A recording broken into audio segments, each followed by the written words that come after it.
up? What is going on, party people? You know what time it is? It is 7 p.m. and it is time for the Soul Show. I'm your boy Rome. Yes, we are on tonight, always talking about the sound of Orlando, always talking about the culture, and we're talking about people that bring culture to Orlando. Shout out to all of you. We love you for that, man. Shout out to everybody that tunes in every night, man, for the show, man. I know it's 7 p.m. and we're like invading your dinner time. So for all these people out there that are like tuning in, man, shout outs to you. Appreciate to you. Also, shout out to my partner, man, Rick. My man Rick Bonds, Ricky Bonds in the motherfucking house, man. Shout out to you. My partner in crime. He's been doing all the visuals out here, man. It's just been an awesome time to be putting this thing together. We're 2.5 months in, and things are continuing to escalate, especially when we're talking about the Soul Show. And speaking about shirts, man, if you guys see the shirts on the Soul Show page, man, please support the show. Purchase you a shirt, man. These Soul Show shirts are rocking. Now, what we have going on tonight is a special occasion. Anytime I bring on my Boricuas, shout out to all my Boricuas. Puerto Rico is definitely in the house. Shout out to all my people out here that represent PR to the fullest, especially when it comes to hip-hop culture. Tonight is a special occasion. I got the Puerto Rican coming on, the skillionaire, the sound bombing extraordinaire MC, man. I mean, this brother, you name it, has done it all. Mr. Ruckus Records himself. Like, this brother has done so much as far as hip-hop culture is concerned, and he needs the flowers right about now. So, without any further ado, let's bring on an MC, the MC's MC, the one and only Thirstin Howl, the third. Let's go, my brother. What's the deal? What's the deal, Orlando? You know we're in the building right now. Let's go. What's good? What's good? Man, so glad to have you, brother. Like I said, it's always a treat when we have Puerto Rican representation in hip-hop music.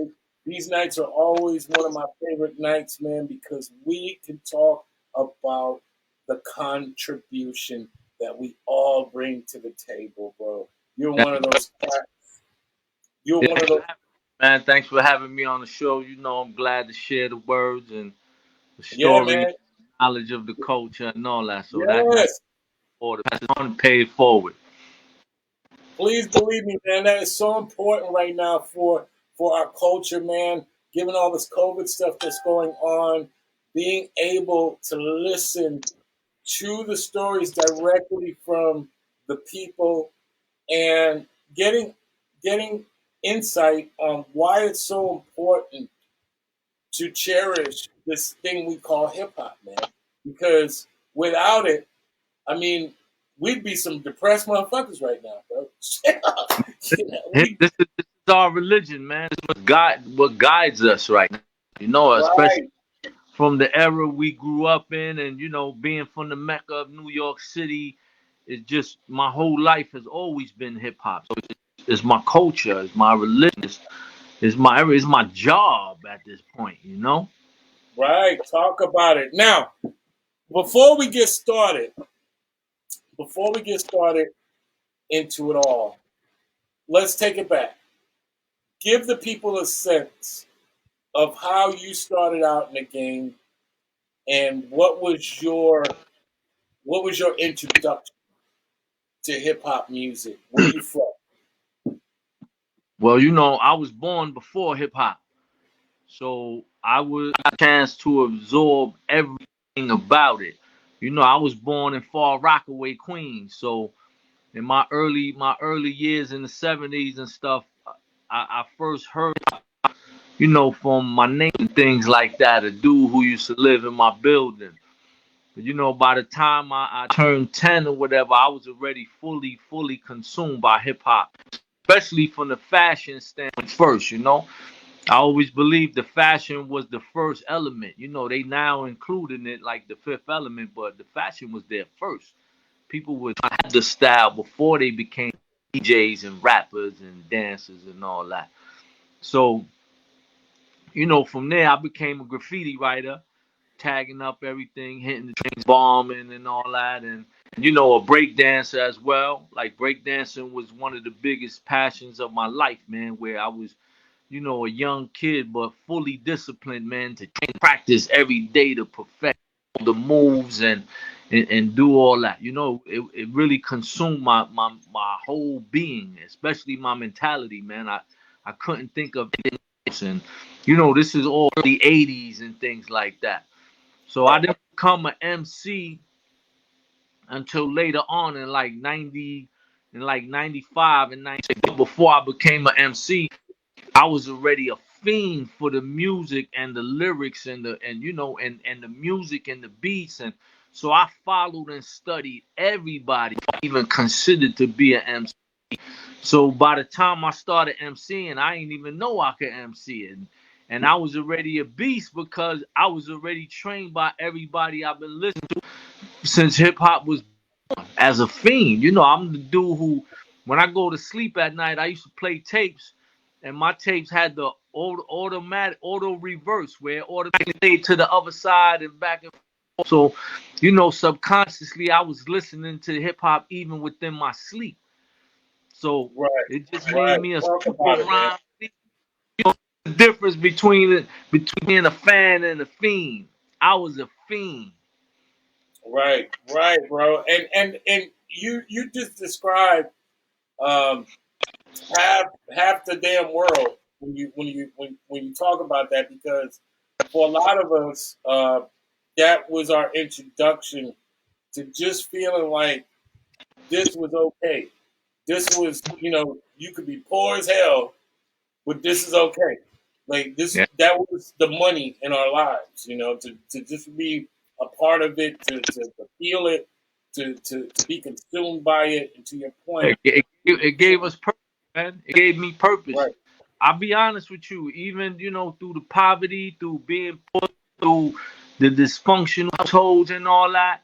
A lot of times I didn't even acknowledge all of that because hip hop was so much on my mind, and right, me wanting to exploit it or practice or just live it. So it really helped me escape a lot of the realities, man, that were happening that was supposed to suppress me at the time, man. But it gave me all the power in the world, man, to be whatever I wanted to be. right. And you know, and I shout out to, you know, a lot of the guests that have been on so far. This seems to be a reoccurring theme, that there was a unity about it. There was a, you know, it brought people from different walks of life, different sides of life. You know, you you were united if you were Puerto Rican or Haitian or black or white. You felt like we got each other, and you know, depending on the cruise, everyone was a specialist at something. You know, Yeah, you might have a dancer, you might have a tagger, you know, and it made people just kind of like, well, I'm gonna fill this hole over here, you fill that hole, and we gonna be a unit. Talk yeah. about that Far Rockaway Queens experience. Shout out to everybody for Queens, Far Rockaway. You don't hear that yelled out too much, so yeah, I'm All talking my right, shit. gang. All Rockaway's gangster. Like I said, I lived there up till I was like maybe 10 years old, 9, 10 years old. So I didn't really get to really unite within my hip hop journey with people in Far Rockaway yet. When I moved away, you know, in Far Rockaway, I was just absorbing it.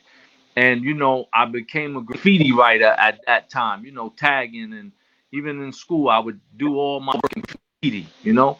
Right, So once I left Far Rockaway, you know, I moved to Brownsville and I lived back and forth in Miami, you know. I really got heavy into the breakdancing, and that's when the crew started to develop for me. You know, having breakdance crews like in Miami, I was down with a breakdance crew called the Latin Rockers. You know, like in '83 and shit. that in Brownsville, my crew was called the Bad Boy Breakers. Me, my dude Has, my brother was down with it. So it really brought a lot of camaraderie. Like you said, everybody specialized in something. Even within my breakdance crew in Brownsville, there was a dude on the team who just had the boom box, and his job was to hold the boom box. Another dude's job was to, lay out the linoleum. So, we all had a job, and it gave us all purpose, man, to be united. And let me say something about that, because that and what you said is just completely profound. Because when we think about this, when we think about this thing called hip hop, to your point, it gave everybody a purpose. Nobody felt bad about not being an MC, right? Not being a rapper. Like, nobody was sitting somewhere in a corner angry, feeling like they need to be this to be in hip hop. Like, everybody could be involved. To your point, like, shout out to Danny Rivera. He was carrying tour stuff, carrying the equipment, before he got his shot. There was a lot of people that carry records. There's a lot of people that drew logos or whatever they needed to do, but everybody didn't feel some kind of way if they didn't do what everyone did. It was like everybody had a lane. Like, I remember those days where, I'm watching a Rakim video and I'm watching, everyone looking at Rob. And a lot of them weren't rappers. A lot of them were just, that's his people. They would, Yeah. they probably held that boom box, and I ain't no joke. They probably did something, but everyone was okay with that. Yeah, they did it with pride because it was the unity, Right, but today everybody feel like they got to do the same thing to do something, right? Like today, everybody feel like they got to do something. They're the people who don't have their own direction yet. They haven't found themselves, so they look to others as to what to be. But if you're just setting an example for others, be yourself, man. Shout out Earl Lugo in the building. I see you tuning in, Earl. You already know. Yeah, man, you got a lot of love going on right now. Early, Yeah. and that's good, man. Because once again, part of the reason for this show, my dude, is to highlight our people, who just so happen to do hip hop, who just so happen to be great thinkers or people that have done great things in our city and beyond. We've heard a lot of your legend out here. Shout out to Earl Luga, Big Earl. He's gonna be on the show in January. Yeah. We've heard a lot about your stuff. I remember copping that Sound Bombing album and having that vibration and knowing, like, damn, this is dope. This is such a huge thing. And then to know that you've been throughout Florida, like, just doing your thing, and that's good for the city. That's great for the city, even if you ain't from here. That's such an addition to what we already have, and it needs to be talked about. It needs to be highlighted, because when you hear the talk, we always hear that it's not enough. We don't have this. All the record companies ain't here. Well, we need all of them here. No, there's record companies here. We got not too many people popping off. Well, we got MCs here. Where's all the producers? We got all the producers here. We got all the DJs. Beat Ministry is here in Orlando and all that. Talk about it. A lot of ill MCs in Orlando and people who really live the culture, man. No matter where I go, I'm going to live the culture. No matter where I go, I'm going to manifest it. And I'm going to represent where I'm at. Because I'm representing the culture, on the worldwide level, Right. My alone has spread all over the world to where, it is giving people purpose, is giving people camaraderies, building teams and empires and families and people that just support each other because of the love of hip hop first and foremost.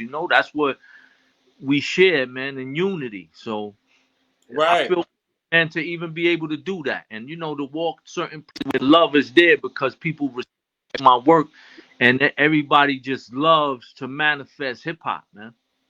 Right. Talk about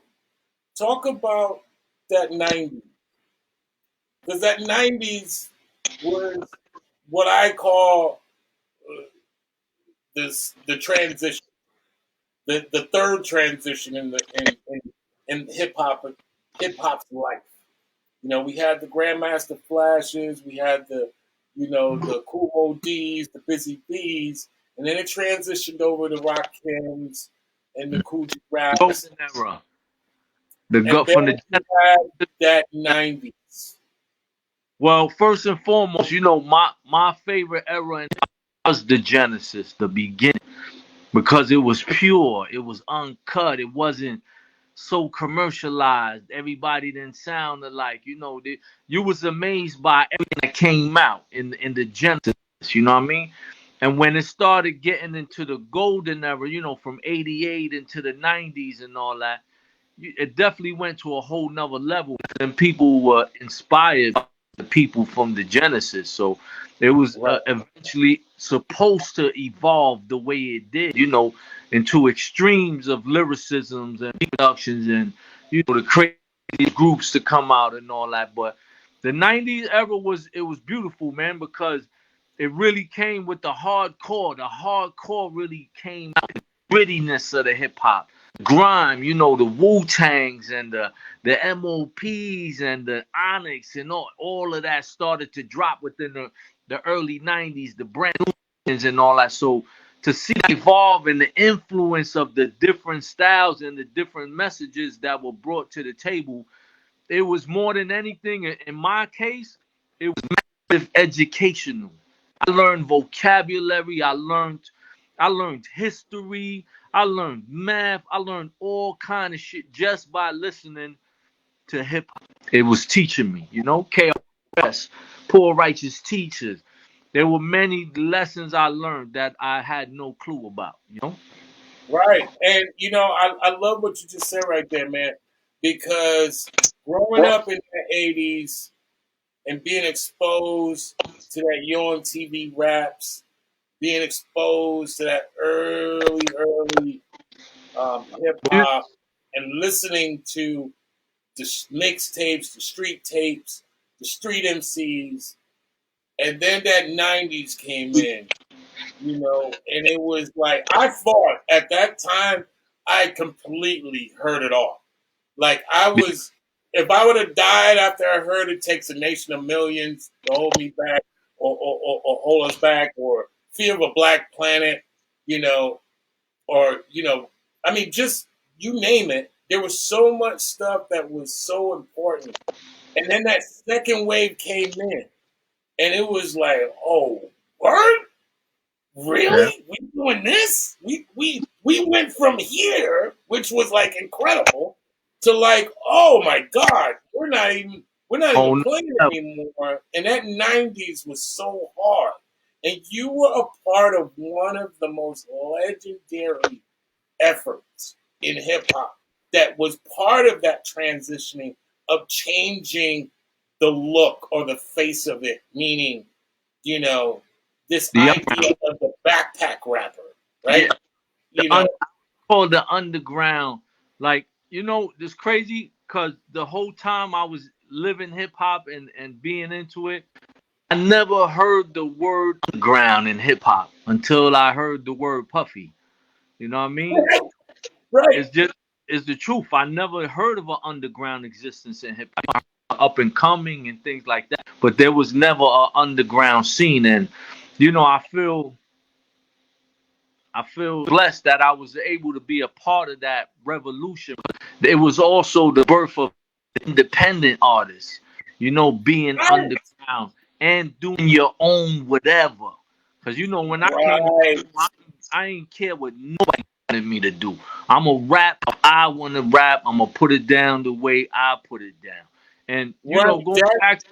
going back to what you were saying about the '90s and how MTV or video music box everything was such a big influence. But living in New York City, you didn't need television. All you had to No, do no. was walk outside, and it was everywhere. Like turn, you feel it, you see it, you smell it, you hear it.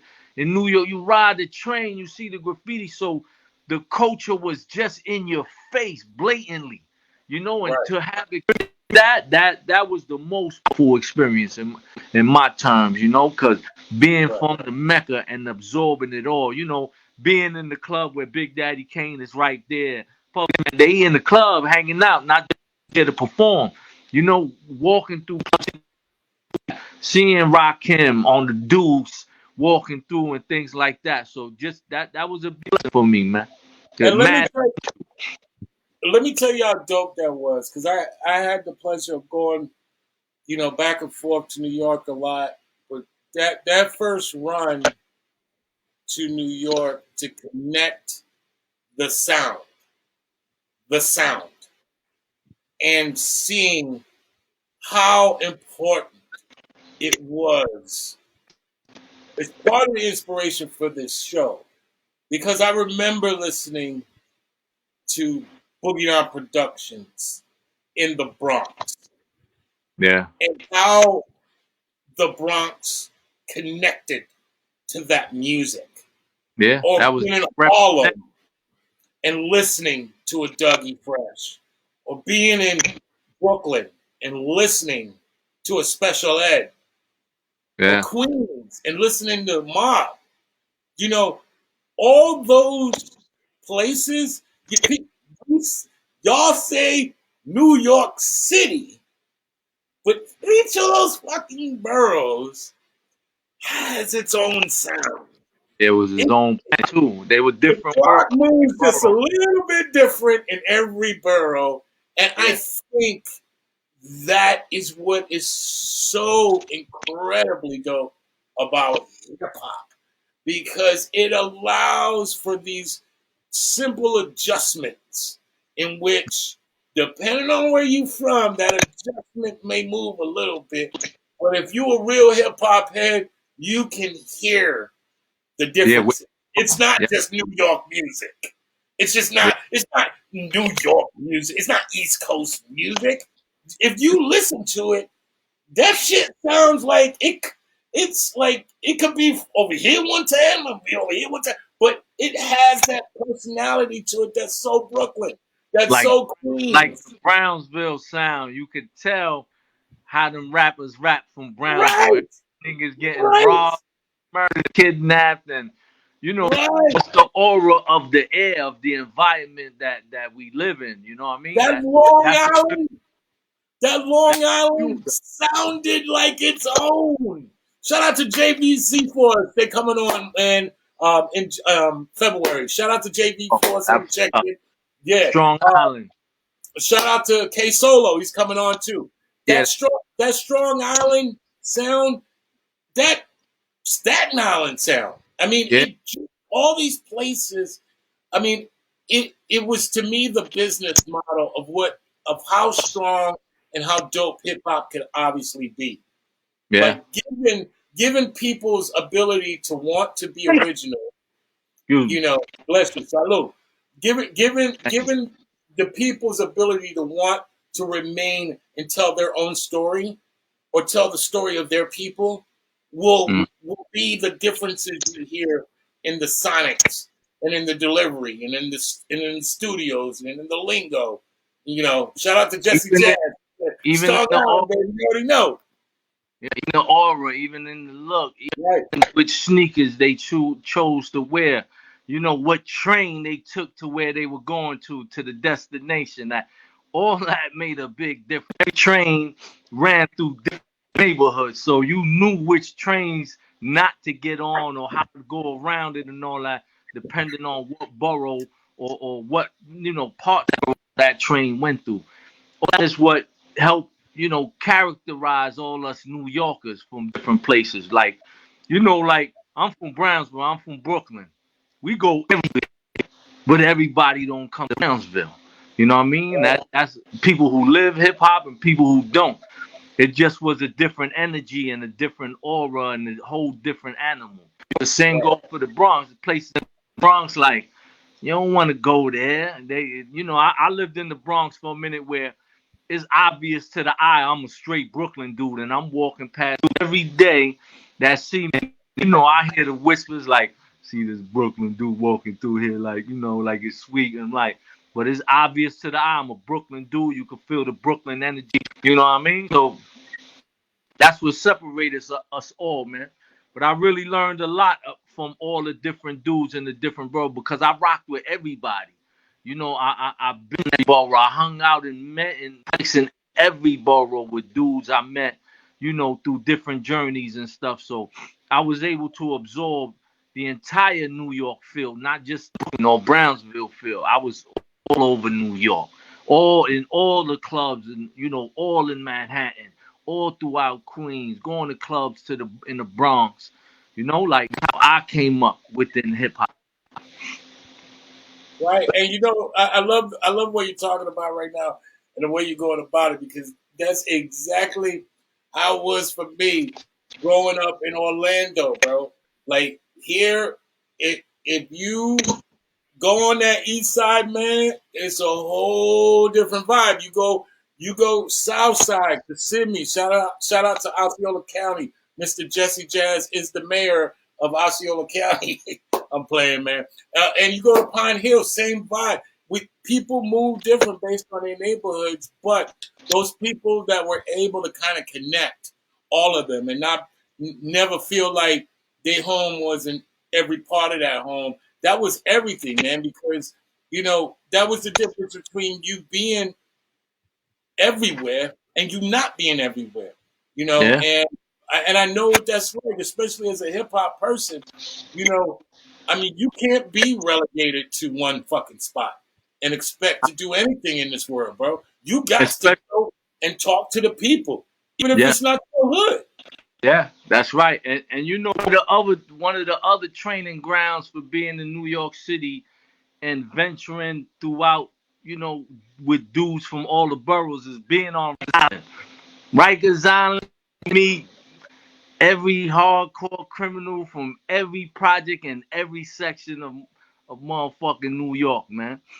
So Right. that was a big influence within itself because here you are, you know, you in dormitories or whatever with 100 dudes from all over the city, and you know you're constantly transferred around and shifted to different sides of the building or different buildings within Rikers Island and things like that. So you meet massive amount of dudes, and you absorb auras, characters, you know, and you learning from all of that at the same time. These are all personalities that are having influence on your personality and your character for the Right. times to come. You know. Right. You know, and I love what you said. Shout out to Coco T because Coco T gave me all the information I ever needed to hear in my life, and that was you never want to go to Rikers Island. Yeah. Even me gonna like Rikers Island. All right, No, you don't want to go, bro. But I'm tell you the real though, man, because you know it's not it's a crazy place, man. But you meet an equal amount of good people as you do bad people. You know, it's right, just people in circumstances that they might not even understand how they got there. You know, it's just also oppressed people from, you know, areas and situations that are designed that way economically to keep you suppressed and to keep those prisons full. You know what I mean? But I met an equal amount of good, righteous people who I learned so much from through those travels. right. And you know what? He just dropped a bomb on Orlando, bro, because you know yeah, we talking about hip hop, but that's part of hip hop too, man. The people ain't the problem. The system is the problem. The Yeah, system makes us go after each other. The people ain't our enemy. You know, yeah, so shouts out to that big talk, that gun talk right there. The people are not the problem. The system is the problem. yeah, Now, let's talk about Rockers Records.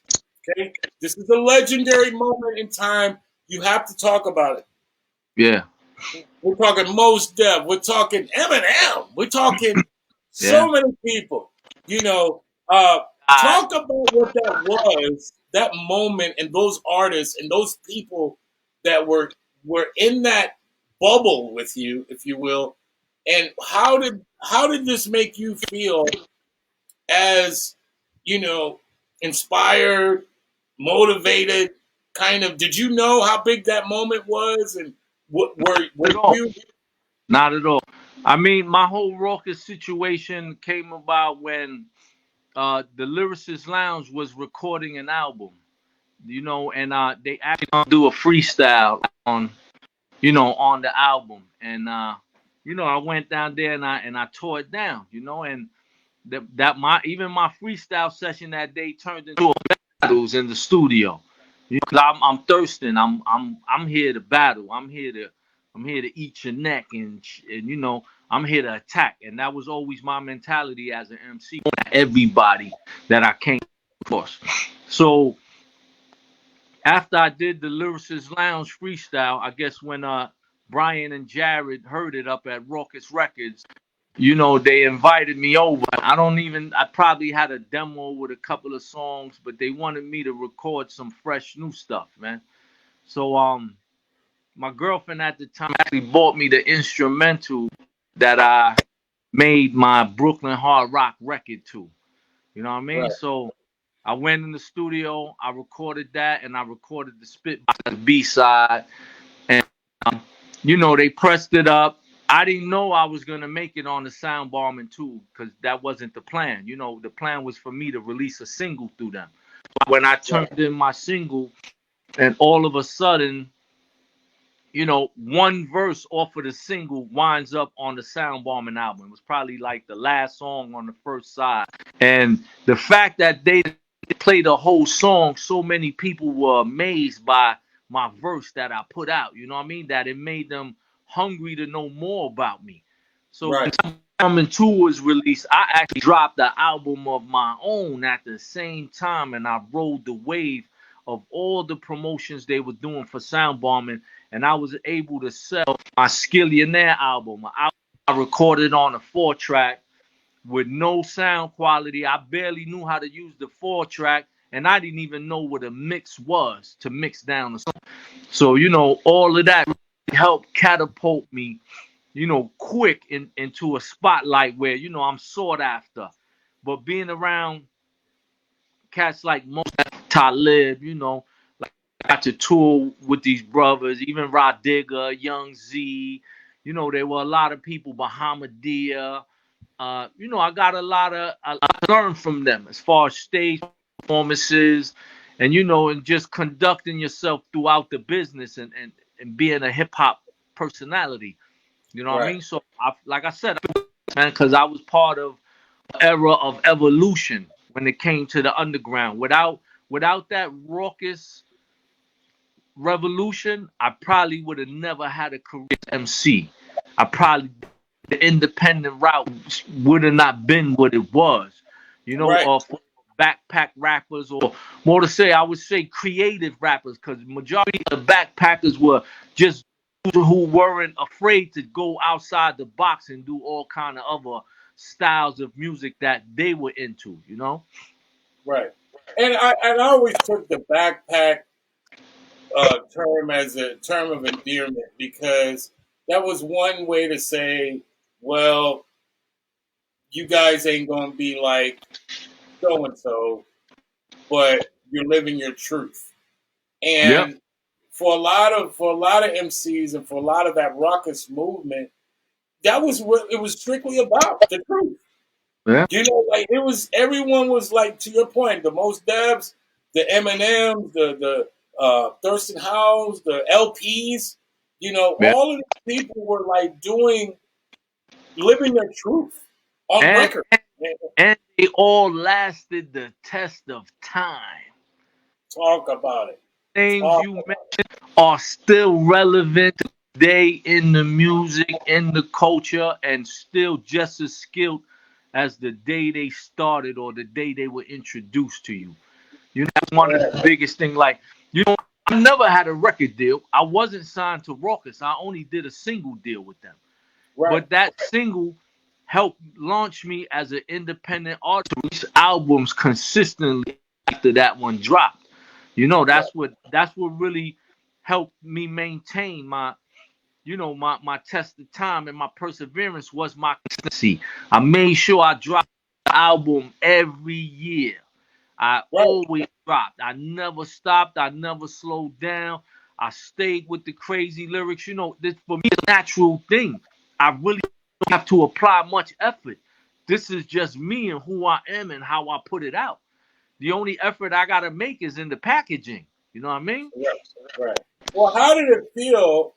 Because there was a time where the source was, it was everything.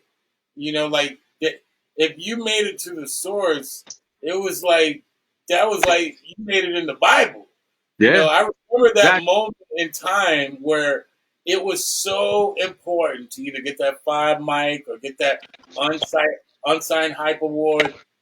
How did it feel to get that, to achieve the unsigned hype award? Talk I about mean, that. it was it felt, oh man, it felt like getting a record deal. And I Right, never got a record right, deal. Well, it's crazy, right? When I got the unsigned hype, that day I went deal shopping. I had a bag full of packages, with headshots, demo, bio, the way you packaged it in the beginning, a cassette tape. So I went to every record label that day with a package. I went up to Rockefeller, even battled Jay-Z that day. Me and Jay went at it. I went up into Def Jam. I put a package on everybody's desk. He let me walk around the offices, so I just put a package on any desk I felt was, relevant to what I wanted to do. Um, so I had that day out to do all that. I had a list of targets. My man B Born came along with me. Cornbread from the IBM Dancers. He always ran around with me. He was a coach to a lot of things, and it was like, let's go to the source. So the source was on there. So back then, you could just walk up in the building and go to the receptionist. There wasn't security at the doors and things like that. So I go to the receptionist at the source, and I said, "Hey, excuse me, who does the unsigned hype column?" And she said, "Oh, Riggs Morales. Would you like me to call?" She just called him on the phone, and he came out, the door from the back. And once he opened that door and walked out, I just started spitting bars non-stop. He didn't even know my name yet. And he said, "You got it. You got it. You got it." That's all he was saying. "You got it. You got it." Wow. He gave me the unsigned hype column. But the crazy part is, when the unsigned hype column came out, I was on Rikers Island. So I had to be in the bathroom battling everybody when that happened. That was a crazy moment, because I didn't really get to realize me being in the streets work the unsigned hype to my benefit. I'm over Right, here on Rikers Island on some crazy charges, and I gotta represent here. See, but all it did keep me sharp, man. right. Do you think, and shout out to all my Boricuas once again, because once again, as being Puerto Rican, um, we live an interesting life. We're only separated by language. We are Mm-hmm. black. We are Mm-hmm. blacker than black. Sometimes we are more black than most places. We are black. You I know, mean, uh, I grew and up in man. I grew up in an all black neighborhood. So my upbringing and my knowledge of culture was more black culture and black lifestyle than anything. right, I was more knowledgeable of right, everything. All my influences were mainly black. All my girlfriends were black. My children are black. My grandmother was black. My other grandmother was black. Half my family is, skin black Puerto Ricans, right. And I'm saying this. I'm saying this as rhetorically and as a question to you, because, like I said, it's always a treat to know that there are active people like yourself maintaining the footprint. Um, I've always felt like for Puerto Ricans during the late '80s there was a significant shift, and it seemed like there was a mass exodus out of hip hop. and it's been a struggle to gain the footprints that Puerto Ricans had from the beginning. You use your words exact, Genesis. The Genesis, we were all there. There wasn't no breaking crew without no Puerto Ricans in it. There wasn't no rapping crew without no Puerto Ricans in it. And it just seemed like over the years, the footprint became smaller. Do you feel the same way about that? Is it harder for Puerto Ricans I believe to have the footprint that they've had in the beginning, or is this deliberate? Do you feel? no, still there. It's just not commercialized like everything else and everybody else. We like if you notice, there's probably more Puerto Rican MCs than anything right now. Right. You just don't know who they are. They're not in the commercial airspace, but they're out there living Right. the culture. They're out there spitting it. Use this example. There was time even within my low life family and my low life movement where there probably was, a handful of Puerto Ricans, 5 Puerto Ricans. There's probably more Puerto Ricans than anything.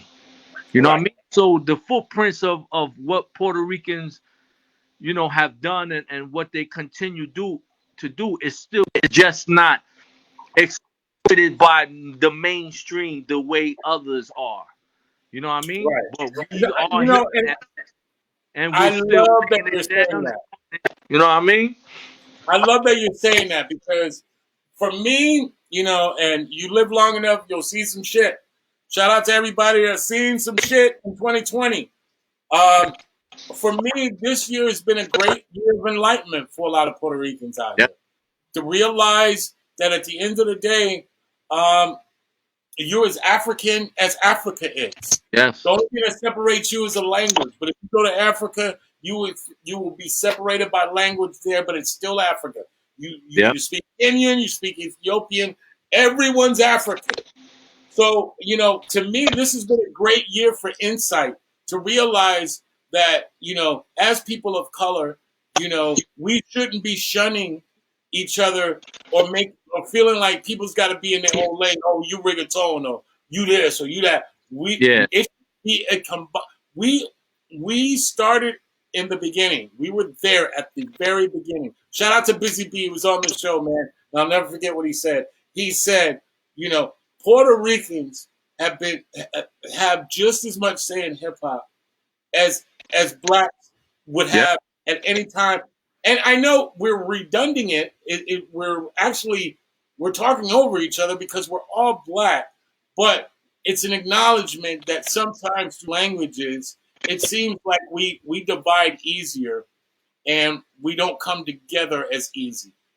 Hip hop was that language, for a long time for a lot of us. Like you didn't have to speak the language. You could be fresh out of Haiti and you knew how to rap. You were family. And somewhere along the line, the Spanish language, began to be used as a wedge to kind of divide us and put us in our own lanes. Like we only get it because we're this. Meanwhile, back at the ranch, you go to Puerto Rico, man. You go to Cuba. I mean, Cuba represents most of the black people in the Caribbean. There's so many people that are clueless about how we are a people of color here. That we are the same people. We're only separated by language. We're just as brothers to Haitians as we are to Dominicans. Like we're all brothers and sisters. We're all out here, trying to make it. So shout out to all my Boricuas tonight, man. This episode tonight goes out to y'all because there's people like Thirstin Howl III out here not only carrying the flag of hip hop, but he's carrying the flag of y'all to remind everyone we were there from the fucking beginning. We were there from the fucking beginning. All my Puerto Ricans know that, and we ain't never left. This dude ain't never left. He's still doing it. I seen he was tuned in over here, Mr. Schick, who was like, yes, shout out to Mr. Schick, one of my favorite dudes, man, Mr. Schick. The first Spanish rap Yeah, hip talk hop about history. it. You know what I mean? That from the Disco Dream, the song the Mean Machine, Disco Dream. I mean, I remember having this record in '83. I'm sure it came out maybe a year or two before that, but I'm memorizing his verse and all of that. You know what I mean? And to know him now and to know he's still in existence and getting a chance to meet online and things. I'm glad that I'm able to tell him exactly how I felt about the influence and what he's done and how much he made us proud, man. So I want to shout the chick out once again, and I'll probably always shout him out anytime I'm speaking on this, because I'm from Brownsville, man, and I still spit massive Spanish from Brownsville. That's very rare. Right. And I Talk do your shit. albums in Spanglish and all that because I believe in representing my tongue. And I believe that I feel this way more than anything because of the influence and what I felt when I heard that Mr. Schick, verse on the Disco Dream with the Mean Machine. Right, man. Let me tell you something, man. And I'm gonna just keep a 1,000. I did not know the story until he reached out to me and was showing me some of this great graffiti, and I was blown away by that. If it just been that, it would have been to me like a great story. And then all of a sudden he's going. I'm reading about him, and I'm hearing that contribution, as small and minute as it may have been for him. It was probably the biggest turn of events ever in hip hop because that led the way for one of the first groups I ever opened up for, which was Mellow Man Ace. Shout out to Mellow Man Ace with that Mentirosa. And I remember hearing that for the first time, and I was like, yo, that's dope. Like, I'd never heard anything like that other than a General. And when I heard a General, I was like, yo, this is dope too. You already know. You already know, my dude. So I mean, hearing that from Danny Rivera and hearing his take on his life, I thought that was probably one of the most undertold stories ever in I hip was hop. amazed by the story when I heard it. It don't get no realer than the story he told. That's a classic hip hop story of coming from the gutter and grime and all those things that they would count you out for and still rising above it all. You know He what I mean? did everything Mad that would have counted him out, and it still didn't stop the inevitable. And that's how powerful God is. That's how powerful hip hop is. When people say, why you still all with this hippity hop shit or hip hop shit, you need to grow up. And I'm like, that's your goddamn problem. Hip hop speaks to the universe. Like, I'm universally connected because I'm part of this hip hop thing. yeah. This thing is everything, bro. It shows you Hip you hop don't has know which bridged way the it's gap gonna come out. in ways that only currency has. You know what I mean? Right, right, Nothing has bridged the gaps of the world the way hip hop has. Like I said, only currency has connected people around the world like hip hop did. right, man. Right. Shout out to all my Boricuas tonight. This one's for y'all, man. Shout out to all my Yeah. Orlando Boricuas. You know Puerto Rico is Kissimmee. Shout out to all y'all. Yo, this is a great moment in hip hop history, man. So glad to have you on. Thank you. Thank Now let's pivot to how the hell did you get involved with MTV? How did that happen? I mean, I did the Lyricist Lounge show, you know, MTV. But I actually worked for MTV many years before that. I got a job at MTV while I was on work release, man, from prison. I was part of different programs, as far as lifestyle changes and uh,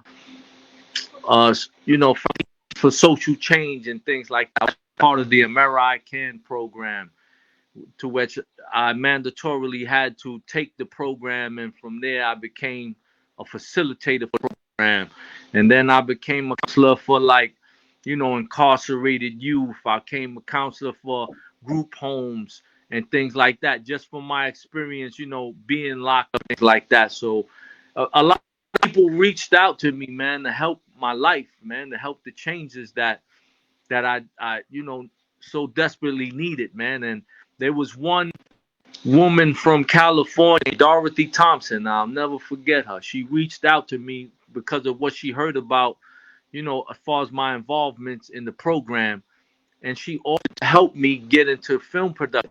I had no interest in film, but it was Right. just to have a good job. So, she offered to send me to MTV to work, and they would be knowing everything about me.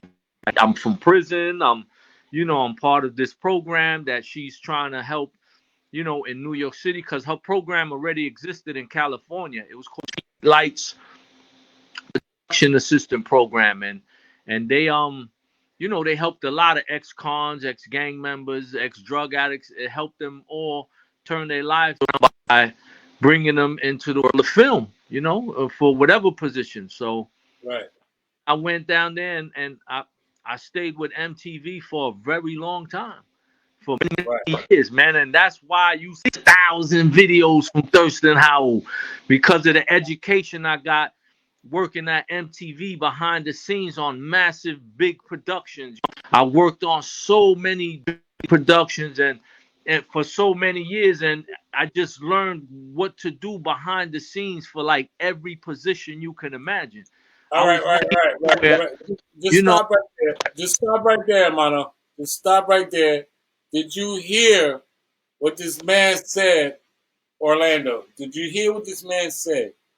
The beginning input of the conversation was, I'm this guy that's been in prison, and yet now I'm this guy that knows how to put these productions together. That is so important. That is everything, bro. Because that tells people out here, just because you end up one place, like going into a forest, don't mean you finna come out the same way. hmm Shout out to anybody that has been locked up, lost everything, and maybe don't know how things are gonna work out. Shout out to you. This man is living proof. It don't matter.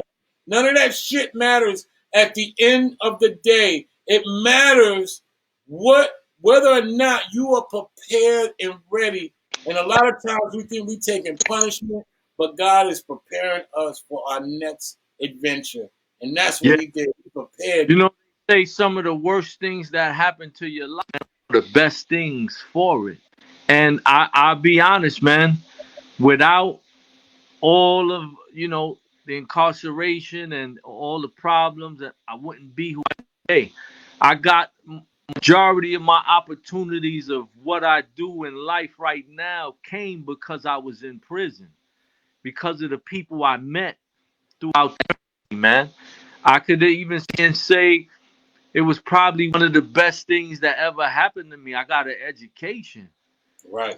I went to Right. school. I learned some trade. I did a bunch of things that I would have done if I was out in the regular world, or amongst what I was already doing within my neighborhood. And it was about me just doing something different, man, and learning different. Like I said, I met so many righteous, good people that also taught me a lot. That influenced me to be a different way, because being young and being in prison, you're gonna act a certain way. Your mentality is just attack at all times. But there was the older brothers with wisdom that would instill that wisdom, and that would pass it to you and let you know, don't conduct yourself like that. Relax. You don't gotta respond that way to everything. Think from A to Z, not A to B. They say things to challenge your mentality, to help you better yourself, man. And I'm Right. grateful for things. Right. Shout out to everybody in Orlando. This idea of streaming on Facebook, though crazy, it is meant. It is really meant for what it is. It is right now. This is the beginning of sharing stories about real people with our real family. This is the VIP section right now. Facebook is VIP. Shout out to everybody that is tuning into this show right now Big up because Orlando. you guys are actually friends and family right now. Okay? Shout out to the Low Zone. You already know. You Shout already out know. to the Beat Yes. Ministry, Earl Lugo, But you know, putting it down. I just wanted to touch on what you just said, which is so incredibly important, especially right now where everybody's suffering, in different ways and fighting off depression or fighting off shame because they thought they had everything figured out and some pandemic showed up like a gangster and said, all right, well, you ain't gonna have that and you ain't gonna have that and we're gonna take this away. Shout out to everybody that's dealing with some real shit right now. This is for you. This moment is for you right now. What I'm about to say. It's funny how religion works. It make us think that Jesus is over the house, or Muhammad is over the house, or Moses is at the houses of people that already have things figured out. But that's not the truth. The truth is, if Jesus is gonna be anywhere, he's gonna be at Rikers. If Mm-hmm. he's going to be anyway, he's going to be where the people are lonely and struggling and try to figure things out and don't make all the right decisions. Yeah. That's where his, when we're talking about life in general, the love comes from the struggle. You have to be stripped naked sometime to know what true love is. You have to be stripped of everything that is giving you comfort to make you forget to remember what the real shit is. That is the example of what COVID has been for a lot of people. COVID has stripped a lot of people of comfort and Mm-hmm. it's put them in a place to where they have to either be reminded of what is real and what is not. And you just described one great story of what it is to be counted out. To probably to the rest of the world, they might have viewed you as a lost cause, and instead, you just lived. You lived. You lived. You did what you had to do to live, and as a result, from you living, you learned. I'm living And Rachi right now. right. Talk about it, brother. Talk about it. Talk about it. Shout out to everybody on the check-in. My man William Taylor, JVC Force. Yes, you're Oh, coming that's through Jay. February, man. Man, I'm a fan. Strong Island, all All that. right, let's go. That beat was ridiculous too, man. You know. Shout out to Alfredo Rodriguez on the check-in, man. Shout out to you. Earl, you already know what time it is, bro. He's representing hard tonight. He's got his brother on. We already know. Shout out to Strange. Shout out to everybody on the check-in. Benny Serrano. This is the first time my brother in arms, I Mr. ain't been Serrano. in it, man. This pandemic got us locked in, man. We ain't been in the club. We ain't been having no drinks. We ain't been doing Right, nothing. man. Shout out to Mr. Sheck, man. We love you, man. We love your contribution. You will Yeah, never be forgotten. Straight up. yeah, Shout chick. out to my man I, Brick. I would not be that MC like I am without your influence. I would never have that bilingual tongue and that sharp. And let me tell you what's crazy. Even after Mr. Chick did it, you know, a lot of Latin rappers were afraid still to spit that Spanish language. And, you know, it took a very long time, even after him and Mellow Man, they set the pace for it, but still weren't picking it up as much. You know, then Cyphers got to do it and things like that. But I believe that me, you know, in my time in underground and all that, I was heavy influence to make rappers rap in Spanish. I showed them don't what you afraid of, what you scared to rap in Spanish for. Represent who you are. You know what I mean? And I'm proud to say that it was because of Mr. Schick's influence, man. I'll forever be grateful for that. And I hope I make him proud with how I break down as well, man. You know? And as a lot of Puerto Ricans would say, eso la verdad. That's the truth, bro. That's 100. Yeah. That's everything, man. That's what that is, man. What are you doing now? Where can they get your music? To all my listeners out there, and there will be listeners afterwards because people are going to rewind this episode. Where But can they get your stuff? you could How go can to they get everything Thirstin Howl the Third? Where? thirstinhowlthethird.com. At all. You know what I mean? Go there, get the merch, get the music, go to iTunes, Spotify. You know, my stuff is everywhere. I mean, you go to my website, you get USB with like 35 of my titles, you know, albums and mixtapes combined and all that. You can find me on YouTube as well. You know, I got over 150 music. Like I said, I go hard visual. Shout out my boy Box Low. Today's his birthday.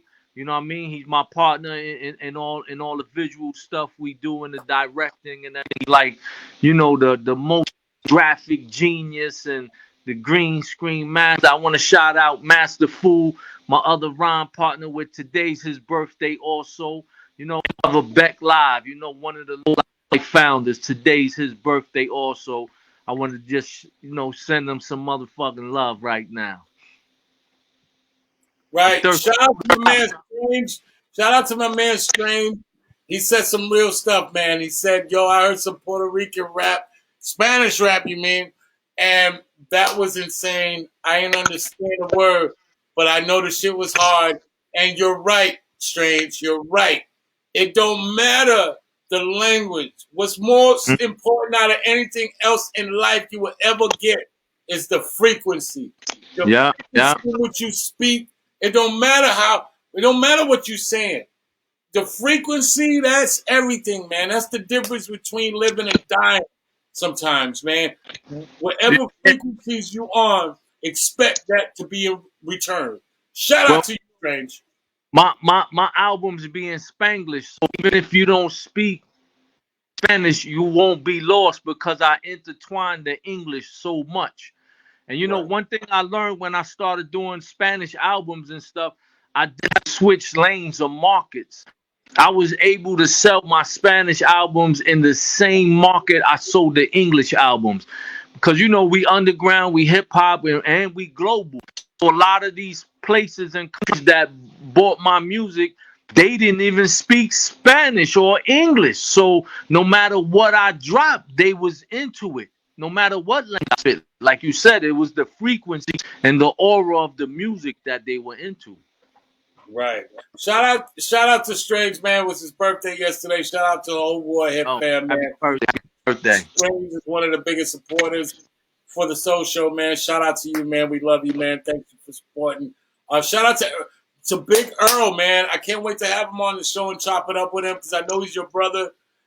He's been doing a lot of things with you, man, and he's legendary up in these streets, man. And like I said, for me, as a fellow ORLian, like for me to know that while I was gone and I came back and to see things, see a lot of these people and movers and shakers that kind of developed while I was gone.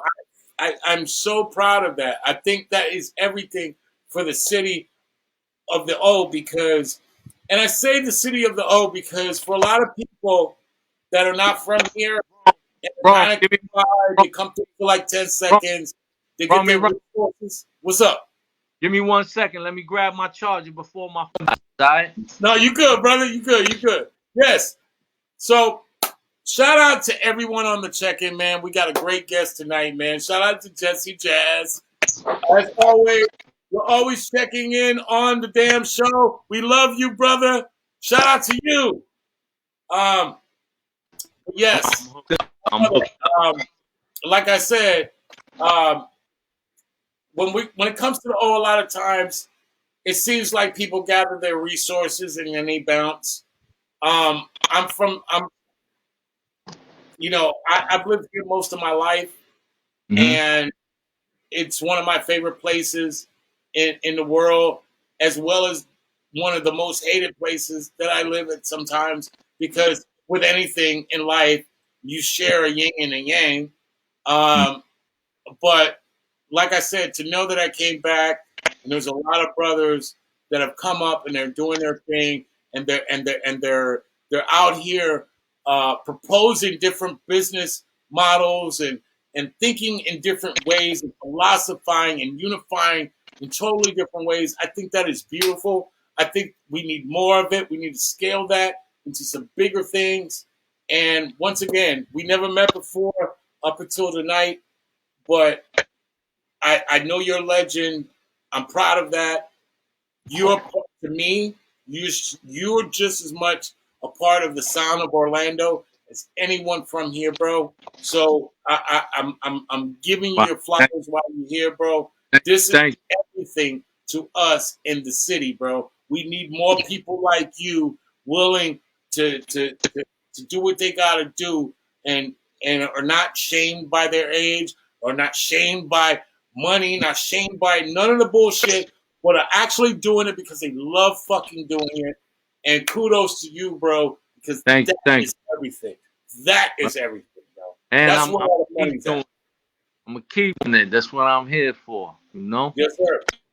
So, like we do at this time, man, shout out to everyone on the check-in. You know I gotta do it, bro. It's now time for Top 5, Dead or Alive. Let's go, man. Top 5 Dead or Alive. MCs. Mr. Brownsville, please represent. Top 5 Dead or Alive MCs. Go. I mean, I don't really have a top 5 because, like I said, I lived through. Well, it doesn't have to be in any order. Just whatever. I lived through every era. I got a top 50 of at different times. There were different top 5. You know what I mean? There was a time Ice Cube was top 5 in New York City. Right. You know what I mean? There was a time when KRS-One was the king, the first king I ever saw dominating within hip hop. You know. I seen rappers like Puba come and add the influence into it, so I could never have a top 5. Well, you mentioned 3 right there, bro. So you mentioned 3. I mean, I've been around. You mentioned 3.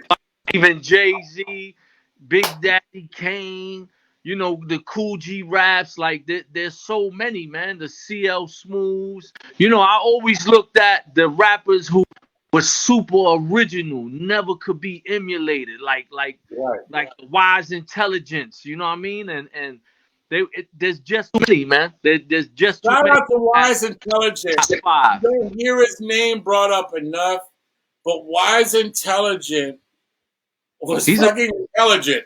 He had a style unique to his own. He has a style. His style is still in existence, and he's still putting out music. He's still being talk about it. I mean, he's still just as young as the day he started and dropped, you know, rock this funky joint and all that. You know what I mean? So I can never have a top 5, that because you know a lot of people the ones that they have in their top 5 are not even in my top 50. You know, a lot of us are rated more for their popularity than actual skill level. Me, it's about the skill. It's always skill first. That's why all my album titles was skill. Skillionaire, philosopher, serial skiller, license to skill. You know, skillmatic, survival of the skillers. I always believed in the skill first. The only one I use yet is the Bills, because that was Positive K's album, but I'm gonna have to holler at Positive so I can use that title, and we probably do a joint together. Skills first, man. Do you have a new project out right now? Do you have a new project coming up or coming out? I mean, I always have new projects. I was just recently featured on the Static Selector album. Hold up. They don't know about that. Hold up. He's got breaking news. Hold on. Breaking news never stops. Turn this motherfucking sound up, man. Blast this is turn the whole this up. Yo, what is that project? Who is Static Selector album called The Balancing Act. It was released Friday. And there's a new song on there featuring myself and the late great Sean Price, my brother. The song Ralph Lauren's Closet, man. Check it whenever you get a chance. The whole album is banging from start to finish, man. But I feel blessed to have another song, brother, even while he's gone, man. I just feel his spirit and the essence and all of that on it. So I also 2 days ago in Abu Dhabi, there is a photo exhibition called Contact High that is being showcased in Abu Dhabi. I'm sorry I forgot the location, but it's all over my Instagram. In the photography, they featured a lot of my classic photos from the low life era and the 40 Deuce days, and with big pictures and big. They have a snow beach on display and things like that. So I'm always working on music. So I never work on an album. I just all the time, and anytime I feel like dropping an album, I just look in my files and be like, all right, I'm gonna throw this out as an album when I'm out with a title. Except for there's over 150 music videos. Check out that Dong Chicha Hong. You know what I mean? Check out that my full movie, General Low, The Legend of the. There's a million things up there, and my next album I'm dropping is called Thoughts Illustrated, and I'm gonna wait till 2020, man. I got a lot of jewels on there, a lot of gems, a lot of features. Like it's produced by Mateo Getz, the whole album. Me and my boy Mateo did it together from Frame. Album is featuring Smoother Hustler, Rock Ness Monster, Master Ace, AG, the Boo Brothers. It just flooded with features on this album, man. I had to have fun. Ugg from the Cellar Dwellers, Hurricane G, Jackson. So just a lot of work. I believe right now I'm probably sitting on 5 albums to be releasing, so I gotta kind of hurry up. I got a new project with Brother Marquise from the Live Crew. We gotta eat. No. You just ain't gonna say that. Breaking news, people. Breaking news. Breaking news never stops. Turn this motherfucking sound up, man. Blast this is concerned to hold this up. You got a single with Brother Marquise? What? With Brother Marquise. It's not a single. It's an EP. But I'm versatile within my music, man. And one of the lot is like nasty pornographic style lyrics, man. So it's always been one of my trademarks within my. And when me living out with everybody, the way I was accepted by Miami's hip hop community as well, man. And Brother Marquise definitely embraced me, a lot of love. We hung out a lot, loved him and all that, man. So we definitely shout out to Brother Marquise, who was really part of my hip hop education. 2 Live Is What We Are was like everything to me. Him, Brother Marquise rhyme on that album, was everything to me. I got Mr. Mix from 2 Live Crew coming in January. Shout out to you, bro. Like to hear that you got an EP with Brother Marquise, I think that killed the internet tonight, bro. That's everything. That's dope. That's completely the sound of Florida, bro. Straight up. No, wait. And let me tell you, the sound of back then style music within the songs, man. Wow. So all the songs in that style, but they're lyrical, funny, and they nasty as well. Like it's all about fucking and sucking, man. The soundtrack for it's just the creativity we bring, Shout out to New Yorker / Miami, Brother Marquise. That is everything. He just broke some news tonight, man. I feel like that was everything right there, man. Hey, my brother, Thirstin Howl the third. If you don't know him, Yeah. you gotta ask somebody. Please go to his website. Let me pull it up one more time, man. If you don't know about his music, bro, this is everything, man. Where's that website? Where's all my people? Pull up that website again, man. Where's all my people at? Come on, let's go.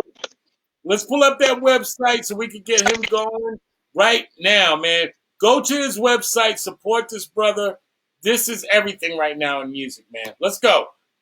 All right, there we go. My brother, right there. Let's go. Thirstin Howl the third.com. Go to his site. Please support this brother. He represents hip hop to the fullest, man. Hey, man, it's been a complete honor to have you on tonight, bro. Like I said, Thank and you. I ain't throwing that shit out on some like whatever. You do represent the sound of Orlando, man. We're very proud of what you're doing. It represents our city too, bro. To know Well, niggas out here repping the hip hop part that you do, bro. We are nothing but proud for that, man. So straight up, bro. Just so you know. I appreciate that, man. Yes, sir. Yes, sir. Uh-huh. Give it up one more time for Thirstin Howl the third, man. For real. Give it up. My family, low lives and all that, you know what I mean? The Yes. whole Brooklyn, Brownsville, Hold Crown tight on the other Heights, side, too. PGV. Yes, sir. Hold tight on the other side, too, brother. I want to holler at you real quick, man. But, yes, give it up one more time for Thirstin Howl the third, man. That's everything, man. Shout out to all my boy Equals. You know what time it is. Big shout out to Earl Lugo on the check-in. Yes. Yes. We love you, man. Thank you. We'll see. We'll talk another time, bro. Hold tight. Hey, man. Thank you, everyone that tunes in to the Sound of Orlando show. This is everything, man. We mean it. We love it. We need it. This is long overdue. Long overdue, bro. We need to have this global conversation about what it is to come through this city and what it is to live in this city and what it is to snatch the resources up out of the city. I want to be clear for all mi gente, all my people out there, man, that are doing your thing. Keep doing your thing. Don't let nothing stop you. Represent the city. It is easy to do. All you got to say is, I'm from here. All you got to say is, this is my story. And all you got to do is show that sound. This is what the city is about. Yes, sir. Big Earl on the check-in. Baby Serrano. Jesse Jazz. Eddie Rivera. Alfredo Rodriguez. My man Rick. Nothing goes down in this show without my brother Rick. Shout out to you, man. You've been working hard. He's doing all the post-production. Shout out to Jesse Jazz. We are sponsored by 5 Star Graphics. Please believe if there's any graphics you need done in the city, he is the man. This is all about the Sound of Orlando show. We are not playing. We're not going anywhere. We're 5 days a week. Everyone that comes on here has got a story to tell, and best believe we're going to bring that story. Shout out to all of you. We love you. Hey, this is about our city, man. We ain't going nowhere, man. We ain't going nowhere. Let's go. One time. Let's go.